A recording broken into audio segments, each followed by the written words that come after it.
Varios intentos fallidos ha tenido la idea de proteger los glaciares a través de una ley. El año pasado fue retirado del Congreso un proyecto presentado por diputados en 2014, iniciativa que no contaba con el respaldo del gobierno. La semana pasada, la Comisión de Medio Ambiente del Senado aprobó la idea de legislar un nuevo proyecto presentado por senadores. ¿Por qué ha costado tanto sacar esta ley y cuál es la importancia, además de los glaciares? Se lo preguntamos ya a Raúl Cordero, experto en cambio climático y académico de la Universidad de Santiago, que nos acompaña hoy en nuestra mesa chica. Muchísimas gracias, Raúl. Gracias. La sexta es la vencida, dicen algunos. Quinto intento fallido, el que tuvimos la última vez. ¿Por qué ha costado tanto? ¿Qué es lo que pasa? ¿Qué intereses hay ahí en juego? Bueno, el problema en Chile y en muchos países que tienen sus recursos mineros en medio de cadenas montañosas es que coincide la locación de los glaciares con los lugares donde se encuentran los yacimientos mineros más importantes. Entonces, básicamente, cuando uno hace una ley de protección específicamente dirigida a proteger los glaciares, una ley de protección de glaciares, esa ley se encuentra, en general, opuesta a los intereses de la gran minería. Ya, o sea, aquí hay dos intereses de por medio, la de protección medioambiental a los glaciares y lo que ha pasado en términos de las mineras. ¿Cuál es el daño que podrían provocar las mineras a los glaciares o que han provocado durante este tiempo la minería, la actividad minera a los glaciares? Bueno, es difícil tener una valoración o hacer, valorar cuál es la magnitud del daño infligido a muchos de los glaciares que han sido intervenidos. En particular, porque muchos de esos glaciares no están completamente mapeados, no tenemos un inventario completo de los glaciares, específicamente de aquellos glaciares que se conocen como rocosos. Cuando nosotros pensamos en glaciares, en general nos imaginamos estas grandes masas de hielo azul o blanco. Claro. Pero hay otros glaciares que no tienen pinta de glaciares, por decirlo de alguna manera, sino que son glaciares que se llaman rocosos porque parecen rocas. Esos glaciares en general han sido sujetos de mucha menor protección justamente porque no parecen glaciares y hay varios proyectos mineros que han intervenido millones de toneladas de esos glaciares rocosos que han desaparecido, se han sido reubicados, han sido de alguna manera intervenidos y naturalmente esos son el daño mayor, los que mayor daño han sufrido producto de la acción de la gran minería en la zona central. ¿Quién tiene que proteger los glaciares? ¿La buena voluntad de los empresarios? Bueno, ¿la conciencia ambiental del gobierno? ¿La conciencia ambiental de los parlamentarios? ¿El poder judicial a través de procesos ambientales que se han judicializado? ¿Quién es hoy día la figura que debe proteger los glaciares en relación a su valor? En principio los glaciares, igual que cualquier otro activo natural, está protegido por la legislación ambiental vigente. Pero naturalmente la legislación ambiental vigente no contempla específicamente a los glaciares, no están mencionados en esa legislación vigente, pero de alguna manera los glaciares están protegidos, son parte de. Y esa ley permite que tú intervengas, alteres algunos activos de la naturaleza para fines productivos, siempre y cuando tomes medidas de mitigación o de compensación. ¿Pero cómo se puede mitigar o compensar la destrucción de un glaciar? Eso es una cosa que la autoridad ambiental tiene que evaluar. Y en muchos casos esa evaluación se ha hecho considerando porque uno puede mitigar una obra son pública, o sea, uno puede mitigar haciendo una avenida, uno puede mitigar haciendo un puente, pero el medio ambiente, me refiero a la geografía, a la flora y la fauna, es inmitigable. O sea, la destrucción es la destrucción. Sí, es incompensable, ¿no? Podría pensar uno. Por lo tanto, tú das en el clavo. El problema es que cuando tú quieres realmente proteger un glaciar, básicamente lo que eso significa es prohibir su intervención. Y eso se opone a los intereses que tiene la minería. Y eso supone una ley especial, no lo que tenemos hasta ahora. En estricto rigor, la legislación actual podría permitir negar los permisos ambientales a proyectos mineros que contemplen algún tipo de intervención sobre los glaciares. Lo que la nueva legislación va a permitir es hacer obligatoria a la autoridad ambiental esa prohibición. Ahora, igual yo quiero aclarar que es muy fácil culpar a las grandes empresas de la intervención de la minería, pero tenemos que recordar que un enorme porcentaje de las exportaciones de este país son recursos que la gran minería aporta. Por supuesto. A la hora de la verdad, quien toma la decisión sobre este tipo de legislación es el Estado. y el Estado en buena medida también depende de los votos. Por eso es importante, Raúl, ver de qué manera podemos hacer este balance, Sí. ¿no? Porque sabemos que es imposible prohibir la actividad minera, es una necesidad país desde el punto de vista económico, pero por otra parte, y a eso quiero apuntar en mi pregunta, es ¿cuál es la relevancia que tienen los glaciares para nuestro país? Alguien podría creer que es una cosa de un pequeño grupo de medioambientalistas que no quieren avanzar en el desarrollo, pero ¿cuál es el valor de los glaciares? ¿Qué implica la destrucción de los glaciares Más que en el corto la plazo? postal bonita de sacarme una foto en un glacial, digamos. Bueno, como todo este tipo de... los glaciares, igual que cualquier cosa de la naturaleza, cualquier cosa medioambiental, tiene un valor por sí mismo, ¿ok? Pero en Chile, además, son reservas naturales de agua dulce, ¿ok?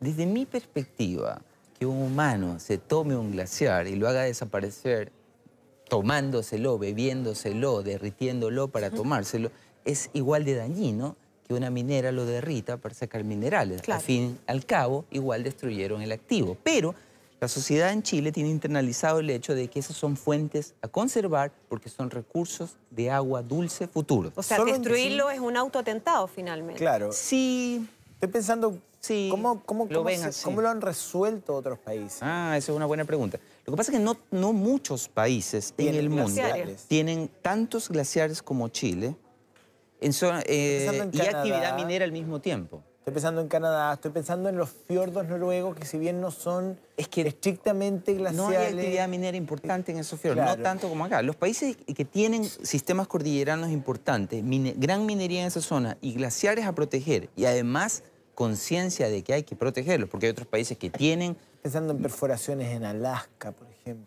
Por ejemplo, en esos casos particulares, en el caso de Canadá, Estados Unidos, no tienen una ley específica hacia los glaciares. No existe eso. Pero los glaciares son considerados bienes de interés, bienes de uso público y bienes de interés público. Lo mismo pasa en Suiza. Entonces eso significa que tú simplemente no los puedes tocar ni intervenir, a menos que haya un permiso de alguna autoridad que no es medioambiental, sino que está en general ligada a los parques nacionales. La gente que administra los parques nacionales no te va a dar permiso de intervenir un glaciar. Claro. Así que en general eso no pasa. Pero el conflicto en estos países, a pesar de que son enormes, es mucho menor porque ellos no tienen gran minería alojada cerca de tantos glaciares. O sea, es un problema que... Este problema particular de la gran minería, este conflicto importante entre la gran minería y los glaciares, existe solamente en Chile, en Argentina, Claro. y algunos países de Asia Central como Kirguistán. O sea, si Son uno esos países que han hace, hecho intentos de Raúl, legislar. una radiografía, ¿qué porcentaje representan los glaciares en Chile del total a nivel mundial? ¿Hay Bueno, es un alguna porcentaje, cifra como importante. Es decir, los glaciares en Chile representan... hay decenas de miles de glaciares en Chile, esa es la primera cosa. Luego, un enorme porcentaje de los glaciares chilenos, del volumen de hielo, está alojado en realidad en campos de hielo, norte y sur, que no son sujetos de actividad minera relevante y por lo tanto no están bajo amenaza de la gran minería. Son objeto de disputa territorial.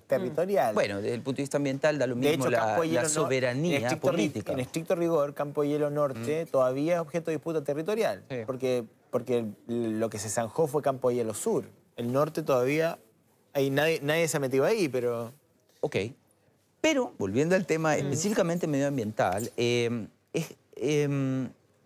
estos glaciares, los de campos de hielo, están también sujetos a amenaza, pero la amenaza que están experimentando estos glaciares no viene de la actividad antrópica, de la actividad industrial o de la contaminación, sino que viene del calentamiento global.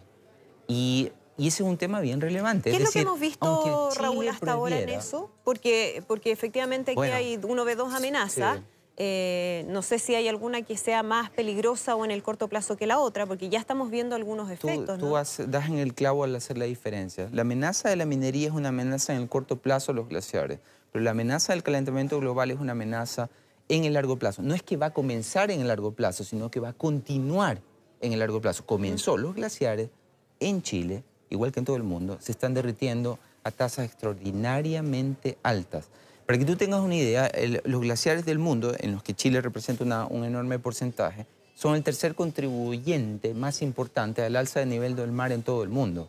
El nivel del mar en todo el mundo está subiendo 3 milímetros por año, ha subido 7 centímetros en los últimos 25 años. Ese volumen de hielo, esa subida en el nivel del mar debería acelerarse. El mayor contribuyente a esa subida del nivel del mar es Groenlandia, donde no hay actividad minera relevante. El segundo contribuyente es la Antártica, donde está prohibida explícitamente la minería en el Tratado Antártico y en el protocolo medioambiental vigente. Y el tercer contribuyente son los glaciares.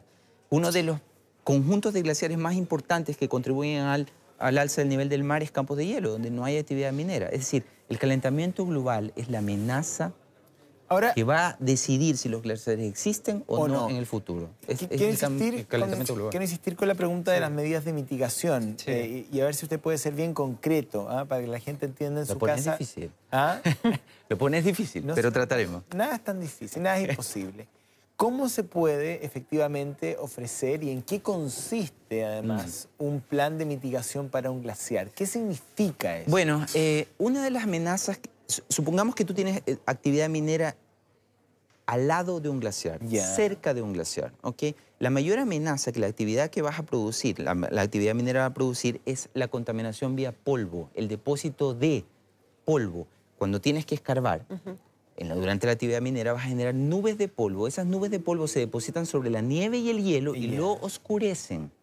Cuando los glaciares se oscurecen, la nieve se oscurece, se vuelve más oscura, absorbe más radiación solar y se derrite más rápido. Perfecto. Es decir, la deposición de polvo o de contaminantes oscuros tipo hollín, tipo carbono negro, te fijas, provoca ablación superficial.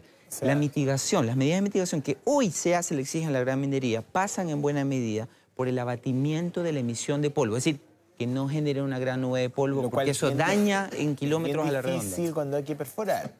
Es bien difícil. Sin embargo, lo cual se toma medidas de mitigación. Mira, se hace lo que se puede. Yo no diría que estamos tan mal como otros países. Yo vi imágenes satelitales y yo he visto lo que ha pasado en algunos glaciares.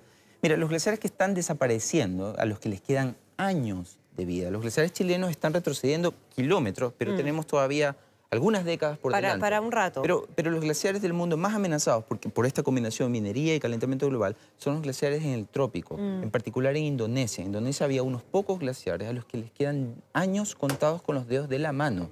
Son relativamente grandes superficies de hielo que han desaparecido producto de que instalaron minas al lado. Claro. Esas minas no tomaron ningún tipo de medida de mitigación. Ningún tipo de medida de mitigación. Porque este país, Indonesia, no solo que no tiene ley de protección de glaciares, sino que no tiene legislación ambiental ni conciencia ambiental. Exacto, lo hemos visto. Ahora, claro, con el estómago lleno es fácil exigir conciencia ambiental. Yo eso lo entiendo también. Sí. Pero como te decía, tú lo pusiste muy claramente. La amenaza existencial para los glaciares, más allá del daño puntual que la minería en efecto produce en glaciares, en zonas aledañas a la actividad minera, la amenaza existencial para los glaciares del mundo y específicamente también para los glaciares chilenos es el calentamiento global. Y los efectos ya los estamos viendo y quería preguntar si, por ejemplo, los desprendimientos que hemos visto en el último tiempo en Glaciar Grey, en Torres del Paine, ¿es directa relación de aquello? ¿Es parte de un proceso natural? Porque también uno ve, por ejemplo, los periodos de fragmentación de glaciar en Perito Moreno y que es un espectáculo prácticamente habitual, ¿no? Se considera dentro de lo normal. Pero en este caso, ¿ya podemos responsabilizar al cambio climático de lo que está sucediendo? Sí. Mira, tú vas en el clavo. Es normal que los glaciares se fragmenten y generen icebergs. Eso es normal. ¿Por qué nosotros decimos que estas cosas que están sucediendo no son normales? ¿Qué tienen de anormal si siempre han sucedido? Bueno, lo que sucede es que los glaciares hoy están fluyendo más rápido, se están fragmentando más frecuentemente y están generando icebergs más frecuentes y más grandes. Es decir, están perdiendo volúmenes de hielo adicionales a lo que era lo normal. Ahora, son procesos relativamente lentos para las escalas de tiempo humanas, pero extraordinariamente rápidos para la vida de un glaciar. Para que tú tengas una idea, el glaciar Grey en particular ha retrocedido más de 2 kilómetros en los últimos 30 años. 2 kilómetros, una distancia extraordinaria. Y glaciares vecinos en la misma zona han retrocedido en el mismo periodo de tiempo 13 kilómetros. Tremendo. Son cifras increíbles. Claro. Quería preguntarte por la fauna asociada a los glaciares. ¿Cuánto hay, ¿no?, de animales que viven ahí? ¿Cuánto representan en porcentaje? ¿Y cuán cuánto es el peligro, ¿no? de que ellos sufran la depredación e incluso la desaparición, si es que los glaciales entran en un proceso de reducción sustantiva. Mira, en general, tú pones el acento en algo muy, muy importante. O sea, los humanos tenemos una enorme capacidad de adaptación. Para bien o para mal, claro, tenemos la tecnología que nos ha metido en este lío, pero al mismo tiempo es probable que nos ayude a adaptar. Los animales, la fauna, la naturaleza, en general, flora y fauna, no tienen esa capacidad de adaptación. ¿Qué significa eso? Que cuando tú tienes en pocas décadas un cambio importante en el entorno, es muy difícil para la flora y fauna adaptarse a eso. Y sufren evidentemente amenaza de extinción. Estamos hablando de aves, estamos hablando de peces, estamos hablando de osos. Mira, ¿qué? Yo soy físico, así que mi conocimiento sobre especies específicas, te fijas, es limitado. Pero lo que sí sabemos, te fijas, es lo que informa el panel intergubernamental de cambio climático. Y ellos han informado, sacaron un reporte hace relativamente pocos meses, donde indicaban que, en general, muchas especies animales y vegetales ya están experimentando riesgo de extinción mucho mayor que existía hace varias décadas. Y si no logramos mitigar el cambio climático, la temperatura global continúa subiendo y pasa, por ejemplo, de 1,5 grados, que es en el mejor de los casos lo que vamos a lograr de calentamiento, a 2, el riesgo de extinción se duplica para muchas especies animales y vegetales. Y lo estamos viendo en distintas partes, no distintos solamente hábitats. En los hábitats naturales que rodean los glaciares, sino que es desafortunadamente algo que sucede en todo el planeta, en todo orden de cosas. Y hemos conversado aquí también ampliamente de aquello. Raúl, muchísimas gracias por acompañarnos. Gracias en a ustedes Mundo por la Plus Vanguardia. invitación. Muy interesante, que estén muy bien. Bien, comenzamos a despedir ya esta edición de Mundo Plus Vanguardia. Muchas gracias por acompañarnos. Nos reencontramos. Estén bien. Súper interesante.